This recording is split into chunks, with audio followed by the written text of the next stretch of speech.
Experts say it can carry up to 40 passengers. But Indonesian military says 53 crew were on board. These issues are now in the spotlight, along with questions about what went wrong.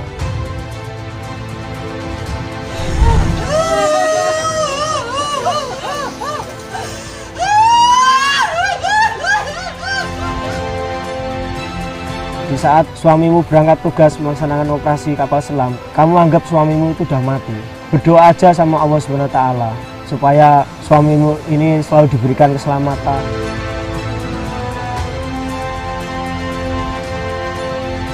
Bapak itu sangat ngomong sekali sama anak-anak.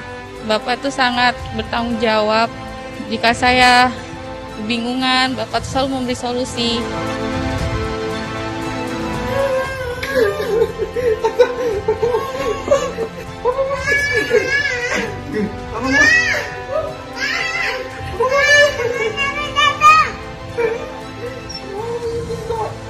Kenapa nggak boleh kerja?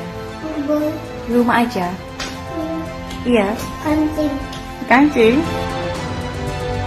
Bapak tidak ada tanda-tanda sama sekali. Terakhir tuh Bapak, yang saya ingat, dia membawa gas cadangan untuk saya. Dia bilang, ini untuk jaga-jaga biar kalian tidak susah kalau kehabisan gas. Itu terakhir beberapa hari sebelum beliau berangkat layar.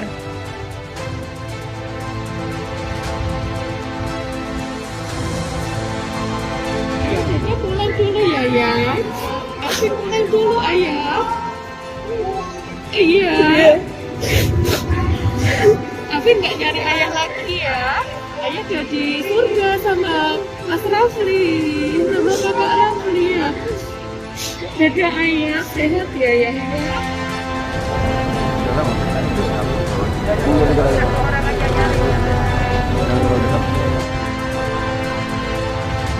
We are brothers in arms and we are together and we feel together. Our deepest condolences for the submarine force of Indonesia and for the families of the 53 lost sailors aboard the Nanggala.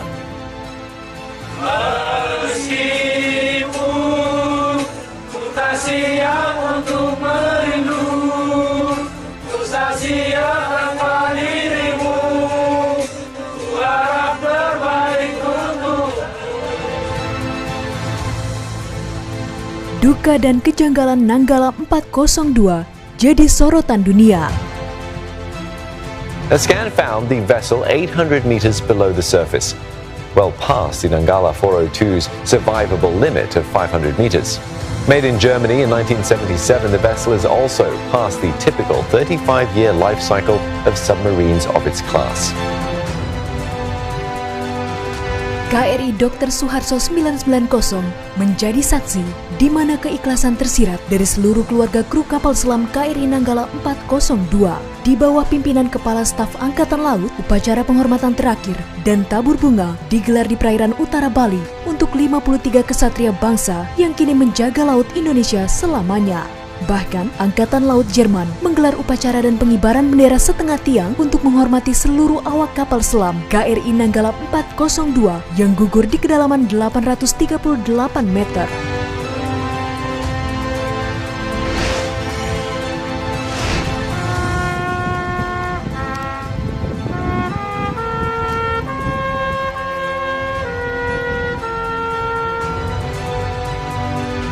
Tenggelamnya kapal selam KRI Nanggala 402 tak luput dari sorotan dunia internasional. Negara-negara di dunia pun turut menyampaikan rasa bela sungkawa atas insiden yang menimpa kapal selam TNI buatan Jerman tersebut.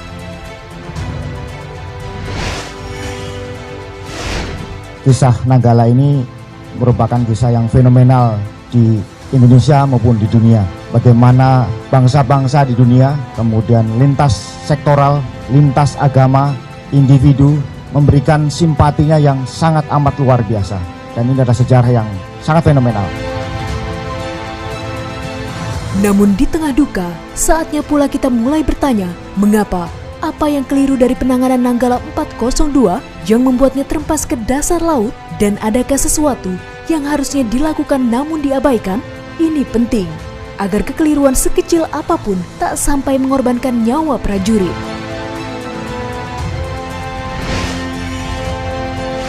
Saya cuma menyampaikan ini karena sekali lagi concern saya yang sangat teramat dalam, kita kehilangan 53 putri terbaik bangsa. Terlepas dari hal tersebut, surat kabar utama di Korea Selatan, Hanguk Ilbo, membeberkan beberapa fakta mengejutkan yang menjadi kejanggalan mengenai kapal selam KRI Nanggala 402. Dalam laman websitenya, media itu mengutip pernyataan seorang ahli kapal selam yang mengatakan kemungkinan air laut masuk melalui pipa torpedo akibat kapal yang sudah tua, yakni 42 tahun. Hanguk menuturkan, kapal selam hanya dapat bertahan 25 tahun. Namun, KRI Nanggala 402 yang merupakan kapal selam bermesin diesel dengan bobot 1.400 ton itu dibuat di Jerman pada tahun 1979. Kapal itu dikirim dan diterima oleh Angkatan Laut Indonesia 2 tahun berikutnya, yakni pada 1981. Media tersebut juga menuliskan, pemeliharaan kapal selam harus dilakukan setiap 6 tahun sekali. Namun diketahui, perusahaan Daewoo Shipbuilding and Marine Engineering asal Korea Selatan ternyata menjadi perusahaan yang melakukan perawatan kapal selam KRI Nanggala 402 terakhir, yaitu pada tahun 2012 lalu. Ini berarti pemeliharaan kapal belum dilakukan selama 9 tahun. Hanguk Ilbo juga melaporkan, KRI Nanggala 402 dijadwalkan akan melakukan pemeliharaan pada tahun depan. Di samping melakukan pemeliharaan Nanggala 402, Daewoo Shipbuilding and Marine Engineering ternyata juga melakukan perawatan kapal selam milik Indonesia asal Jerman, yakni Cakra 401 pada tahun 2004 lalu. Pemeliharaan yang dilakukan di Korea Selatan kemudian menuai kritik dari beberapa pihak lantaran KRI Nanggala 402 merupakan buatan negara Jerman. Namun, Komandan Sekolah Staf dan Komando TNI Angkatan Laut, Laksamana Muda Iwan Isnurwanto, menjelaskan hal itu dilakukan karena telah memiliki izin ekspor lisensi dari Jerman. Selain itu, Korea Selatan dinilai sebagai negara yang telah dipercaya merawat kapal selam asal Jerman tersebut. Berbicara mengenai pemeliharaan kapal selam, analis pertahanan KONI Rahakundini Bakri baru-baru ini mendesak Badan Pemeriksa Keuangan atau BPK untuk turut mengaudit sistem maintenance, repair, and overhaul atau MRO Nanggala 402 secara ketat. Bahwa DMRO inilah kuncinya. Jadi gini loh, makin usianya makin meningkat, maka makin ketat harusnya audit MRO dilakukan. Maintenance, repair, dan overhaul. Itu kan 3 tahapannya beda tuh. Ketika si MRO ini, orang repair engine-nya, orang komponennya, itu tanda kutip tidak betul-betul baik. Pemesanan auditnya nggak bagus, pembuatan auditnya nggak bagus, quality control ordernya nggak bagus, tamat riwayat. Kenapa? Sekarang ini banyak barang KW. Kenapa saya minta dengan hormat dari kemarin ini saya on air, saya minta BPK turun ke MRO dulu. Bukan hanya KONI, Komandan Nanggala 402, Letkol Laut Heri Octavian, yang gugur dalam insiden tersebut semasa hidupnya, juga pernah mengutarakan keresahannya. Ia menyinggung kapal selam buatan PT PAL yang tidak memuaskan, serta overhaul Nanggala yang terus ditunda tahun 2020, padahal kapal selam itu harus terus disiapkan. Hanguk Ilbo dalam artikel tersebut menuliskan kejanggalan lain, yakni kapal selam Angkatan Laut Indonesia tersebut ternyata menjalani latihan paksa. Bahkan sumber militer setempat mengatakan kepada Hanguk bahwa Nanggala 402 disebutkan tidak pernah menjalani pelatihan kapal selama 3 tahun terakhir. Hal itu menjadi tanda tanya pula mengapa latihan peluncuran torpedo dengan kapal selam Jerman sudah dilakukan, sedangkan kapal selam KRI Alugoro 405 buatan Korea belum masuk.